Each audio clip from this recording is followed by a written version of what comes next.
बिस्मिल्लाहिर्रहमानिर्रहीम जी, अस्सलाम वालेकुम। कैसे हैं सुनो आप लोग? उम्मीद करता हूँ खैरियत से होंगे। बच्चों, आज की वीडियो हम बनाने जा रहे हैं 10 जुलाई का जो टेस्ट है उसकी। यहाँ एक मिस्टेक आ गई है। पहले से मैं बता दूं कि ये लिखना हम भूल गए कि ये डे 2 नहीं, डे 3 है, और ये डे 3 है, और ये 10 जुलाई है। ठीक है, ये मैं सारी करेक्शन करता हूँ ताकि आपको पीडीएफ भी मिले तो आपके पास चीज़ें क्लियर हों। बहुत थोड़े से क्वेश्चन आज मिले क्योंकि नंबर कम होता जाता है बच्चों का, तो फिर क्वेश्चन भी कम होते रहते हैं। अच्छा जी, इंग्लिश पर आते हैं। इंग्लिश के कुछ क्वेश्चन है हमारे पास। एक था कॉन्साइज। कॉन्साइज का सिनोनिम जो था वो फिर वही वाली बात कि मैंने एक से ज़्यादा लिखे हैं। ब्रीफ, कॉम्पैक्ट, ये कॉमन लफ्ज़ है जो यूज़ होता है। कंडेंस्ड, ये कॉमन लफ्ज़ है जो कि यूज़ होता है। और टू दी पॉइंट, ये भी एक कॉमन लफ्ज़ यूज़ होना है। इसका मतलब एक ही समरी जिसे कहते हैं ना कि भाई मतलब की बात, तो ये आ गया कॉन्साइज। दूसरा होता है कोइंसिडेंस, ये भी एक क्वेश्चन था। अब इसके अंदर कॉन्करेंस, कोऑकरेंस, अच्छा कोई आसान सा लफ्ज़ ढूंढे। चांस, हाँ ठीक है, ओके। इसके बाद जो है कोई और ऐसा लफ्ज़ है नहीं जो कि डेली यूज़ होता है, लेकिन इसको थोड़ा सा एक दफ़ा ज़रूर पढ़िएगा। ये दूसरा क्वेश्चन था हमारे पास। तीसरा क्वेश्चन हमारे पास था इंटैक्ट का। इंटैक्ट का सिनोनिम है अनब्रोकन, अनडैमेज्ड, यानी ना टूटा हुआ, पूरा। होल का मतलब पूरा, ना टूटा हुआ, तो इसको हम क्या कहते हैं? कंटैक्ट कहते हैं। एक वर्ड हमारे पास ये था। दूसरा फिर एक और वर्ड पे था, वो था ये नहीं है, ये ऊपर वाले के था, इनवायोलेट का भी एक और था रिगरसली। इसका मतलब था स्ट्रिक्टली, थॉरोली, ये देखो ये कॉमन लफ्ज है, ये भी कॉमन लफ्ज है। सेवरली, ये भी कॉमन लफ्ज है। और प्रिसाइजली कॉमन लफ्ज है। तो अब आप इसका मीनिंग जरूर निकालिएगा। इसको थोड़ा सा डिस्कस आपने करना है, पढ़ना है, ताकि आपको पता चले कि चल क्या रहा है। आगे बढ़ते हैं, फिजिक्स पे आ जाते हैं। आसान से अल्फाज से, आसान से क्वेश्चन से थोड़े से मिले। Rate of change of displacement क्या होता है? वेलोसिटी। देखो भाई याद रखना, अगर डिस्प्लेसमेंट की जगह डिस्टेंस आ गया ना, तो इसका मतलब ये बन जाएगा स्पीड, फिर वेलोसिटी नहीं कहलाएगा। बस यही फर्क है दोनों में।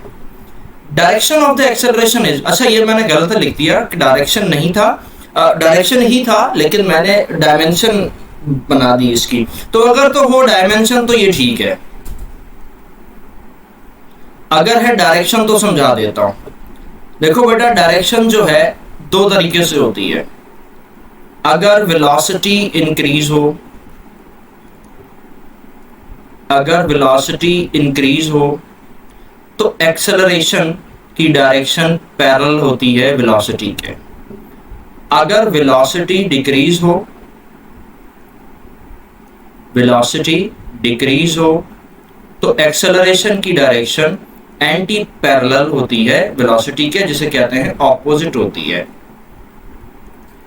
आगे चलते हैं।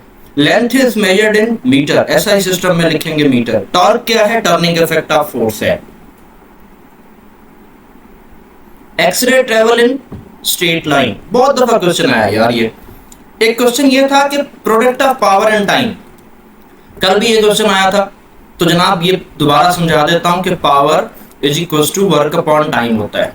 तो इसकी प्रोडक्ट लेंगे तो ये बन जाएगा work is equal to power multiply by time. इस वर्क की जगह एनर्जी भी लिखी जा सकती है, तो एनर्जी ऑप्शन आएगा तो भी सही है। तो इधर एनर्जी भी लिख लो, कल मैंने लिखा था, आज नहीं लिखा तो भी लिख रहा हूं। Speed of light in vacuum 3 × 10⁻⁸ meter पर सेकंड, ये तो बहुत दफा पढ़ चुके हैं। Unit of the frequency is hertz, इसको HZ के साथ लिखते हैं। ठीक हो गया जी, आसान आसान से क्वेश्चन है आज तो। Unit of the length is meter, ये ऊपर भी एक सवाल आया था, पता नहीं 2 दफा हो गया क्या हुआ, लेकिन unit of the length is meter, हाँ जी मीटर होती है इसकी length. Dimension of the acceleration, हाँ इधर था तो वो मैंने ऊपर भी लिख दिया, नीचे भी लिख दिया। तो डायमेंशन LT-2 होती है। अब मैं बार बार नहीं करके बताऊंगा, बस इतना बता देता हूँ कि एक्सेलरेशन का यूनिट होता है मीटर पर सेकंड स्क्वायर। मीटर के लिए L, सेकंड के लिए T, ऊपर लग गया -2। तो अब थोड़ा सा शॉर्ट कर रहा हूं। Projectile curve path is known as,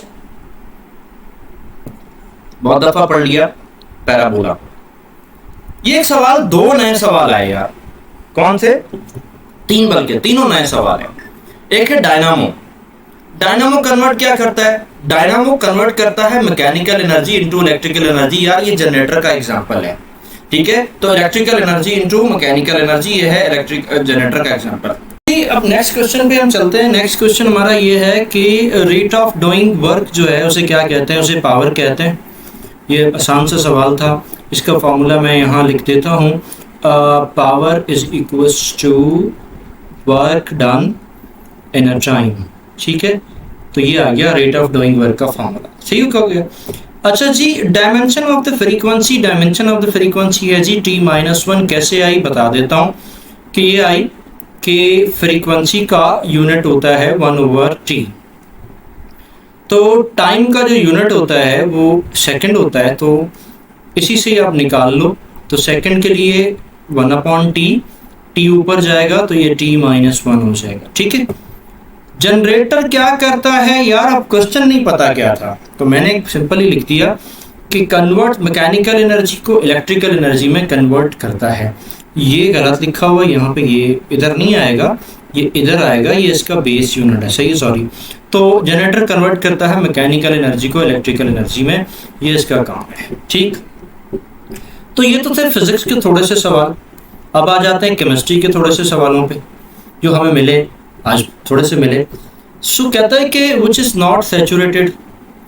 तो C6H6 C3H6, तो लगता है कि C3, ये आई थिंक ये है, चेक कर लेना यार, इसमें मैं कंफर्म नहीं हूँ। which one is not concentrated with hydrocarbon? concerned with hydrocarbon। Hydrocarbon कौन से नहीं होते? ऑर्गेनिक कंपाउंड सारे हाइड्रोकार्बन होते हैं, तो इनऑर्गेनिक कंपाउंड जो है ये हाइड्रोकार्बन नहीं होते। अल्कोहल का जनरल फार्मूला क्या है? तो जनाब ये रहा आपके पास अल्कोहल का general formula. Tertiary amine general formula जो है वो ये है कि R1 R2 R3, ये 1 नीचे आएगा एंड N। अच्छा ये नीचे मैंने लिख दिया R1 रॉन्ग, ये गलत लिख दिया, ये मिसप्रिंटिंग, ये मिसप्रिंटिंग। हाँ, R1 R2 और R3 क्या है?